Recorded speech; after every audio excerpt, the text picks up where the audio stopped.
Mack 10, whose real name is Dedrick Rollison, is a legendary figure in West Coast hip-hop who is renowned for both his music and his intimidating demeanor.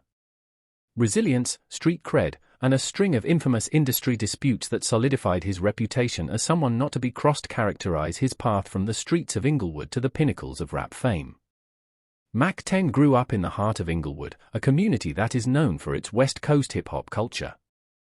He attended Englewood High School and grew up in a culturally diverse neighborhood plagued by gang ties. Mack 10's early existence as a member of the Queen Street Bloods influenced the lyrics' unvarnished, street-level focus. Tracks like Englewood Swanging boldly represent his city, and his identification with Englewood would later become a defining feature of his music. Mack 10's relationship with rap icon Ice Cube helped launch his career.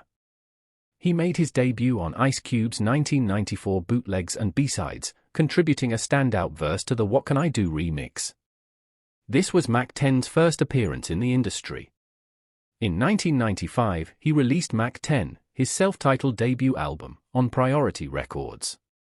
The smash track Faux Life, which peaked at number 33 on the Billboard 200, helped the album achieve gold.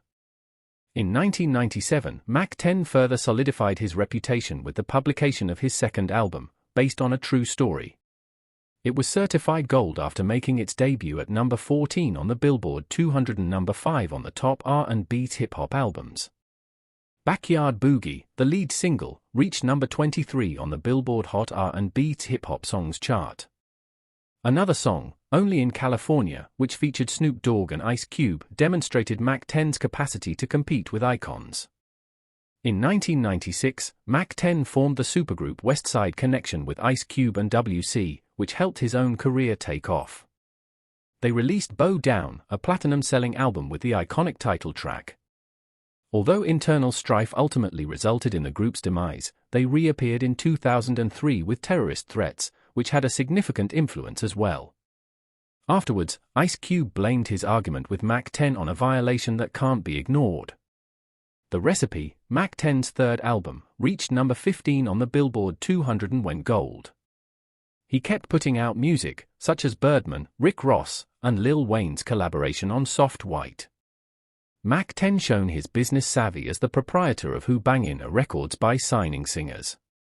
The headlines focused on Mack 10's personal life, particularly his August 2000 marriage to TLC's Tyon T-Boz Watkins. Although their relationship was brief, it seemed to be amicable. T-Boz has stated in interviews that Mack 10 still refers to her as his wife jokingly and loves her adoptive son. Things took a turn for the worse during a commercial shot when Common's crew member shamelessly looked down Mack 10. Mack 10, who never backs down from a battle, attacked him right immediately. The crew of Mack 10 was on the verge of using violence when Fat Joe stepped in and defused the situation. Mack 10's strength and the fear he inspired in others was demonstrated by the allegations that his camp was seeking retribution even after the immediate threat had passed. Mack 10's battle with Ice Cube's brother-in-law was the most well-known in the industry. Mack 10 felt the brother-in-law was being impolite and interfering with the group's affairs. Mack 10 claims that he visited Ice Cube multiple times in an effort to resolve the matter amicably but was disregarded. The breakdown of Westside Connection and a persistent schism between Mack 10 and Ice Cube resulted from Mack 10's physical confrontation of Cube's brother-in-law. Ice Cube and Mack 10 acknowledged the consequences but stuck to their respective positions, and they haven't communicated in almost 20 years. The conflict between Cypress Hill and Ice Cube began when Cypress Hill allegedly stole Ice Cube's chain, which is a highly significant act in hip-hop culture as a symbol of contempt and a challenge to one's legitimacy and reputation. According to reports, this was done during a brawl between members of the two camps in Mexico. In addition to being a robbery, the chain stealing damaged Ice Cube's standing in the business. The feud swiftly turned into a full-fledged rap duel. With the release of the diss track Ice Cube Killer, Cypress Hill took aim at Ice Cube and Mack 10. In response, Ice Cube, Mack 10, and WC of the Westside Connection retaliated with King of the Hill, a vicious song directed at Cypress Hill, demonstrating their power and protecting their image. At first, Mack 10 was all behind Ice Cube in this feud, entering the fray before fully comprehending its beginnings or having personal issues with Cypress Hill members. Despite not having a direct feud with Cypress Hill, his loyalty to Ice Cube drove him to get engaged in the street-level and musical conflicts. Mack 10 was also criticized for songs like Dope Man, which he re-recorded but which was not nearly as good as the original NWA.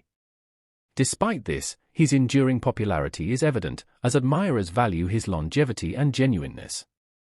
The influence of Mack 10 on gangster rap is undeniable. Numerous artists were impacted by his honest lyrics and pride in Englewood.